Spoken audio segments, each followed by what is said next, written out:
Hello friends, welcome to crime watch with Harshavardhan. ఈ crime ప్రపంచంలో ఎన్నో హత్యలు జరిగాయి, కానీ కొన్ని హత్యలు దిగ్భ్రాంతికి, షాక్కి గురిచేస్తాయి. ప్రతి బంధంలో క్రైమ్ ఉంది, ఏ బంధం కూడా క్రైమ్కి అతీతం కాదు. ఈ రోజు నేను చెప్పబోతున్న నిజమైన కథ విన్న తర్వాత మీరు కూడా దిగ్భ్రాంతికి, షాక్కి గురవుతారు. ఈ నిజమైన కథ సంఘటన బెంగళూరులో జరిగింది. బెంగళూరులో జయకుమార్ జైన్ కుటుంబం ఉండేది. జయకుమార్కి భార్య, 2 పిల్లలు. భార్య పేరు పూజాదేవి, కూతురు పేరు మృణాల్ని, వయసు 15 సంవత్సరాలు, కొడుక్కి 12 సంవత్సరాల వయసు ఉంటుంది. అది 2019 సంవత్సరం ఆగస్టు 17వ తారీఖు. ఆ రోజు జయకుమార్ పాండిచ్చేరిలో ఒక బంధువుల పెళ్లికి వెళ్లాల్సి ఉంది. కానీ బిజినెస్ పనులు ఉండడం వల్ల తాను వెళ్ళలేకపోయాడు. సరే, తన భార్య పిల్లల్ని పంపిద్దాం అనుకున్నాడు. కానీ కూతురు మృణాలి కూడా ఏదో పనుందని ఆగిపోయింది. దాంతో జయకుమార్ తన భార్యని, కొడుకుని రైల్వే స్టేషన్కి తీసుకెళ్లి రైలు ఎక్కించి తిరిగి రాత్రికి ఇంటికి చేరుకున్నాడు. డిన్నర్ చేసిన తర్వాత నిద్రపోయాడు. తెల్లారింది. ఆగస్టు 18వ తారీఖు. సమయం ఉదయం 10:30 గంటలు.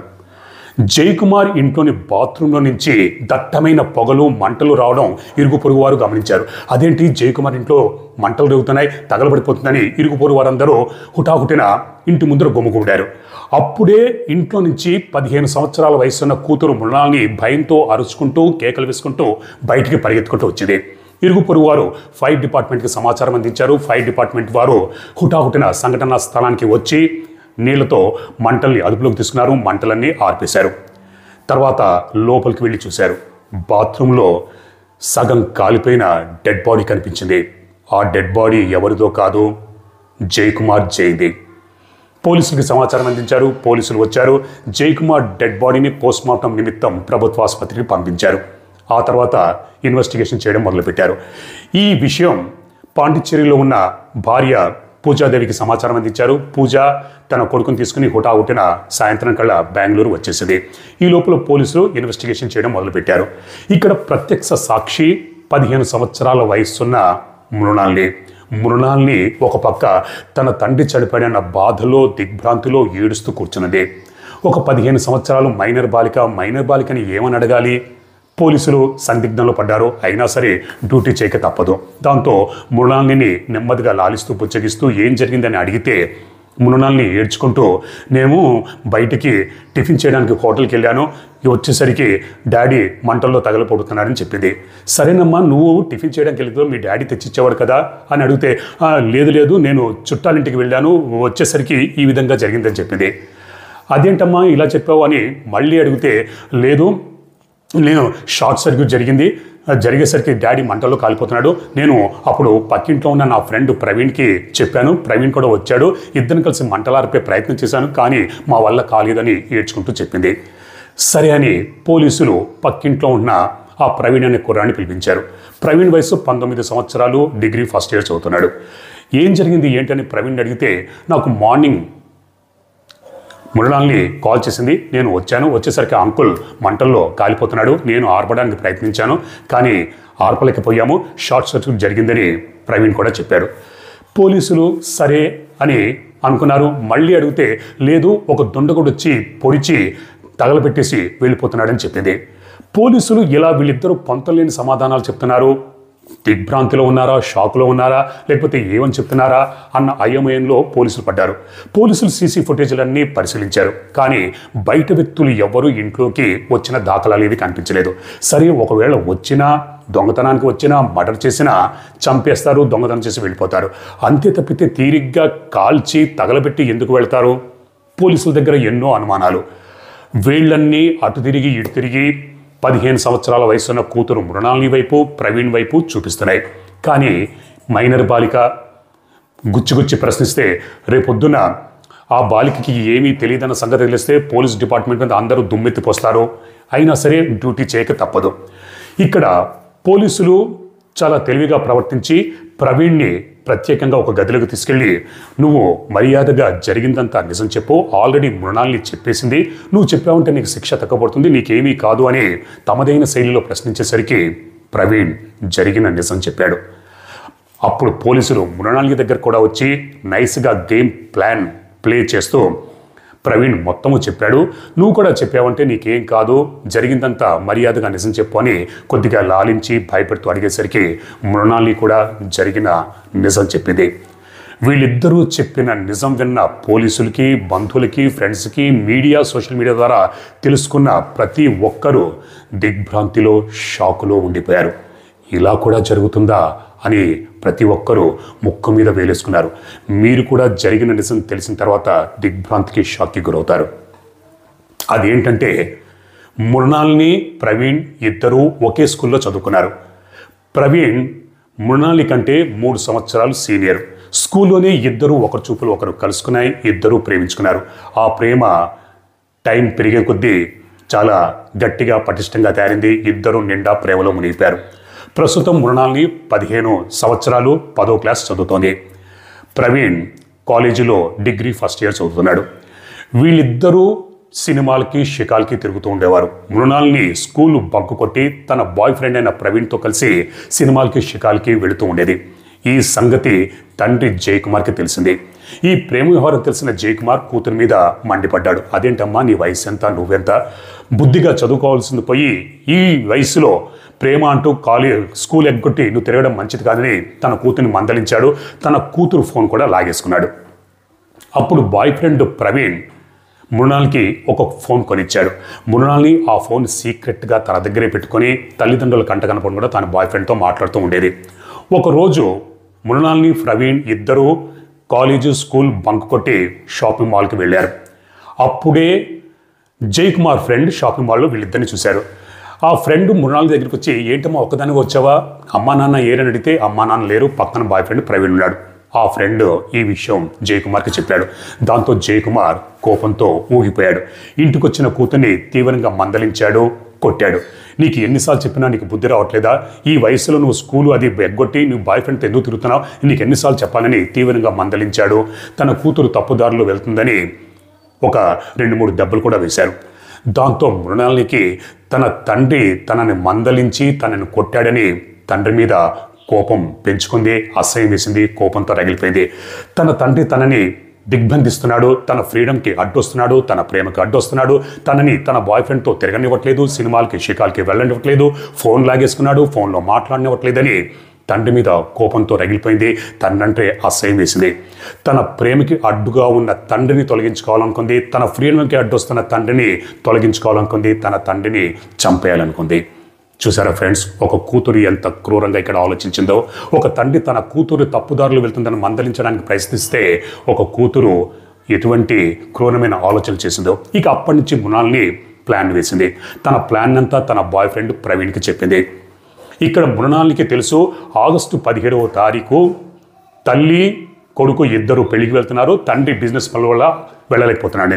తను కూడా ఏదో ఒక సాగు చెప్పి వాంటెడ్లీ ఆగిపోయింది. తండ్రి తల్లిని, కొడుకుని రైల్వే స్టేషన్లో డ్రాప్ చేసి ఇంటికొచ్చాడు. ఇక్కడ జయకుమార్కి రాత్రి డిన్నర్ చేసిన తర్వాత పాలు తాగి పడుకోవడం అలవాటు. ఈ విషయం మృణాల్కి తెలుసు. అందుకే ప్లాన్లో భాగంగా పాలల్లో నిద్రమాత్రలు కలిపి తన తండ్రికి ఇచ్చింది. ఈ విషయం తెలియని జయకుమార్ ఆ పాలు తాగి మత్తులోకి జారిపోయాడు. అప్పుడు మృణాల్ని తన బాయ్ ఫ్రెండ్ ప్రవీణ్కి కాల్ చేసి ఇంటికి రమ్మంది. ప్రవీణ్ ఇంటికి వచ్చాడు. సమయం అర్ధరాత్రి. ఇద్దరు పిల్లిలా అడుగులు వేసుకుంటూ జయకుమార్ బెడ్రూమ్ దగ్గరికి వచ్చారు. అప్పుడు మృణాల్ని ప్రవీణ్ని, నువ్వు ఇక్కడే ఉండు, మా నాన్న పడుకున్నాడో లేదో నేను చెక్ చేసి వస్తానని బెడ్రూమ్లోకి వెళ్ళింది. తన తండ్రి దగ్గరికి వచ్చింది. తండ్రిని పట్టి కుదిపింది. కానీ నిద్రమాత్రాల ప్రభావం చేత మత్తులోకి వెళ్ళిపోయిన జయకుమార్ మేల్కొలేదు. అప్పుడు మృణాల్ని తన తండ్రి చెంప మీద గట్టిగా కొట్టింది. ఇక్కడ 2 కారణాలున్నాయి. ఒకటి, చంప మీద కొడితే ఒకవేళ నిద్రమత్తులోకి జారకుండా ఉంటే మెలకు వస్తుంది. 2, తన తండ్రి మీద ఉన్న కోపం, తన ఫ్రీడమ్కి, తన ప్రేమకి అడ్డొస్తున్నాడని ఎప్పటి నుంచో పెంచుకున్న కోపాన్ని, కసిని ఆ విధంగా చూపించి తన తండ్రి 2 చంపల్ని వాయించింది. కానీ పాపం మత్తులోకి వెళ్ళిపోయిన జయకుమార్ మేల్కోలేదు. అప్పుడు తన బాయ్ ఫ్రెండ్ ప్రవీణ్ని గదిలోకి పిలిపించింది. ఇద్దరి చేతుల్లో కత్తులున్నాయి. ప్లాన్లో భాగంగా ముందుగానే మృణాల్ని తన బాయ్ ఫ్రెండ్ చేత 2 కత్తుల్ని కొనిపించింది. ఆ 2 కత్తుల్ని తీసుకుని జయకుమార్ని విచక్షణారహితంగా మృణాల్ని, ప్రవీణ్ ఇద్దరూ పొడిచారు.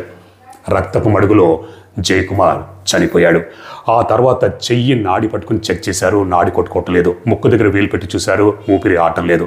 తండ్రి చనిపోయాడని నిర్ధారించుకుంది. ఇప్పుడు ఈ డెడ్ బాడీని మాయం చేయాలి. సరే, జయకుమార్ డెడ్ బాడీని కారులో ఎక్కించుకుని బయటకు తీసుకెళ్ళి ఎక్కడైనా పడేద్దాం అనుకున్నారు. కానీ బయటకు తీసుకెళ్తే అర్ధరాత్రి ఎక్కడైనా చెకింగ్ జరగచ్చు, పైన సెక్యూరిటీ గార్డు అందరూ చూశారంటే తమ గుట్టు రట్టవుతుందని ఆగిపోయారు. ఇప్పుడు ఏం చేయాలని ఇద్దరు రాత్రంతా ఆలోచించారు. తెల్లారింది. అప్పుడు మృణాల్ని ఇంట్లో ఉన్న ఖాళీ వాటర్ బాటిల్ తీసుకుని పెట్రోల్ బంకుకు వెళ్ళింది. 2 ఖాళీ బాటిల్లో పెట్రోల్ నింపుకొని ఇంటికి వచ్చింది. మృణాల్ని, ప్రవీణ్ ఇద్దరు ఆ 2 బాటిళ్ళ పెట్రోల్ని తర్వాత ఈ జయకుమార్ డెడ్ బాడీని ఈడ్చుకుంటూ బాత్రూంలోకి తీసుకెళ్లారు. తీసుకెళ్ళిన తర్వాత గదిలో రక్తం అంతా పరుచుకుంది. అదంతా శుభ్రంగా కడిగేశారు. రక్తంతో తడిసిన బెడ్షీట్ కూడా శుభ్రంగా ఉతికేశారు. ఆ తర్వాత పెట్రోల్ బంక్ నుంచి తీసుకొచ్చిన ఈ 2 బాటిళ్ల పెట్రోల్ని జయకుమార్ డెడ్ బాడీ మీద పోసి నిప్పట్టించారు. 2 బాటిళ్ల పెట్రోల్ ఉండడంతో ఒక్కసారిగా మంటలు ఉవ్వెత్తున లేశాయి. ఈ హఠాత్ పరిణామానికి వీళ్ళు కూడా ఊహించలేదు అంత పెద్దన మంటలు లెగుస్తాయని. ఆ తర్వాత ఏం చేయాలో ఇద్దరికి పాల్పోలేదు. అప్పుడు ప్రవీణ్ మృణాల్తో, మనము మంటల్ని కాపాడడానికి ప్రయత్నిస్తున్నట్టుగా నటిద్దాం, అలా నటించాలి, అందరినీ ఒప్పించాలి, నమ్మించాలంటే మనకు కూడా కొద్దిగా కాలాలి, గాయాలు అవ్వాలని ఇద్దరు వాంటెడ్లీ కొద్దిగా గాయాలు చేసుకున్నారు. ఆ తర్వాత ప్రవీణ్ మృణాలితో, నువ్వు బయటకు పరిగెత్తుకుంటూ వెళ్ళి షార్ట్ సర్క్యూట్ జరిగిందని అందరికీ చెప్పు, అందరినీ నమ్మించనగానే మృణాల్ని పరిగెత్తుకుంటూ భయంతో బయటకు వచ్చింది. ఇరుగు పొరుగు వారందరికీ ఏడ్చుకుంటూ నటించింది, అందరినీ నమ్మించింది. కానీ పోలీసులు మాత్రం నమ్మించలేకపోయింది. ఈ విషయం అంతా తెలుసుకున్న పోలీసులు వీళ్ళిద్దరి మీద కేసు అది నమోదు చేశారు. కానీ విచిత్రము, ఆశ్చర్యకరమైన విషయం ఏంటంటే ఇక్కడ తల్లి కానీ, స్నేహితులు కానీ, బంధువులు కానీ ఎవ్వరూ కూడా మృణాల్ని తన తండ్రిని హత్య చేసిందంటే నమ్మలేదు. ముఖ్యంగా తల్లి పూజాదేవి అస్సలు నమ్మలేదు. నా కూతురు నా భర్తని, తన తండ్రిని అమితంగా ప్రేమిస్తుంది, అటువంటిది నా కూతురు తండ్రిని హత్య చేసిందా, నేను నమ్మను అంది. కానీ పోలీసుల దగ్గర అన్ని సాక్ష్యాలు ఉన్నాయి. పోలీసులు సీన్ రీకన్స్ట్రక్షన్ చేశారు. అప్పుడు మృణాల్ని, ప్రవీణ్ని ఇద్దరిని ఇంటికి తీసుకొచ్చారు. ఇంట్లో తల్లి పూజాదేవి ఉంది. తల్లి సమక్షంలోనే మృణాల్ని తన తండ్రిని కత్తితో ఏ విధంగా పొడిచింది, చెప్పింది, చూపించింది. ఆ తర్వాత బాత్రూంలోకి ఏ విధంగా ఈడ్చుకెళ్ళింది, చూపించింది. బాత్రూంలో పెట్రోలు పోసింది, తగలబెట్టింది, అంతా చెప్పింది, చూపించింది. అంతా చెప్పిన తర్వాత తన తల్లి కళ్ళలోకి ఒక్కసారిగా చూసింది. ఇదంతా కన్న తల్లి ప్రత్యక్షంగా చూసి తన కూతురు తన భర్తని ఆ విధంగా చంపిందా అని దిగ్భ్రాంతిలో స్థాణువుల ఒక బొమ్మలాగా ఉండిపోయింది. తేరుకోవడానికి చాలా టైం పట్టింది. చివరికి నమ్మక తప్పలేదు. పోలీసులు ఇద్దరిని జైలుకి పంపించారు. కాకపోతే ఇక్కడ ప్రవీణ్ని జైలుకి పంపించారు. మృణాల్ని మైనర్ బాలిక కావడం చేత జువెనైల్ హోమ్కి తరలించారు. ఆ తర్వాత మృణాల్ని జైలు నుంచి బయటకు వచ్చేసింది. ఎందుకంటే ఇక్కడ ఎవరైతే స్కెచ్ చేశారో, ఎవరైతే హత్యకి స్కెచ్ చేసి చంపారో ఆ మృణాల్ని మైనర్ బాలిక కావటం చేత మన భారతీయ శిక్షా స్మృతి ప్రకారం మైనర్ బాలికలకి 3 సంవత్సరాల కంటే జైలు శిక్ష విధించకూడదు. దాంతో మృణాల్ని జైలు నుంచి బయటకు వచ్చేసింది. కానీ 19 సంవత్సరాల వయసున్న ప్రవీణ్ మాత్రం ఈ స్కెచ్లో పాలు పంచుకున్నందుకు, హత్యలో పాలు పంచుకున్నందుకు జీవితాంతం జైల్లో ఉంటాడు. కానీ జైలు నుంచి బయటకు వచ్చిన తర్వాత మృణాల్ని ఎక్కడుందో తెలియదు. ఒక తల్లి తన కూతురు జైలు నుంచి బయటకు వచ్చిన తర్వాత ఇంటిలోకి ఆహ్వానించిందా, హక్కును చేర్చుకుందా? ఎందుకంటే తన కూతురు తన భర్తని చంపింది. ఒక తండ్రిని చంపిన కూతుర్ని తిరిగి హక్కును చేర్చుకుందా లేదా అన్న సంగతి తెలియదు. నేను తెలుసుకోవడానికి ప్రయత్నించాను, కానీ మృణాల్ని ఇప్పుడు ఎక్కడుందో తెలియదు. ఒకవేళ తెలిస్తే మీకు తప్పకుండా తెలియజేస్తాను. ఆ విధంగా ఒక కూతురు తన ఫ్రీడమ్కి, తన ప్రేమకి అడ్డొస్తున్నాడని, ఒక తండ్రి తన కూతురు తప్పుదారిలో వెళ్తుందని బుద్ధి చెప్పడానికి ప్రయత్నిస్తే అదే తండ్రి మీద కోపము, పగ పెంచుకుని హత్య చేసింది. ఈ క్రైమ్ ప్రపంచంలో ఇటువంటివి ఎన్నో జరుగుతుంటాయి. అందుకే నేను వీడియో మొదట్లో చెప్పినట్టు ప్రతి బంధంలో క్రైమ్ ఉంది, ఏ బంధం కూడా క్రైమ్కి అతీతం కాదు అని. ఈ నిజమైన కథ మీద మీ అభిప్రాయాలు తప్పకుండా కామెంట్ రూపంలో తెలియచేయండి. మరో రియల్ క్రైమ్ స్టోరీతో రేపు మళ్ళీ మీ ముందుంటాను. అప్పటిదాకా మీరు, మీ కుటుంబ సభ్యులు క్షేమంగా, సురక్షితంగా, అప్రమత్తంగా ఉండాలని కోరుకుంటూ మీ హర్షవర్ధన్.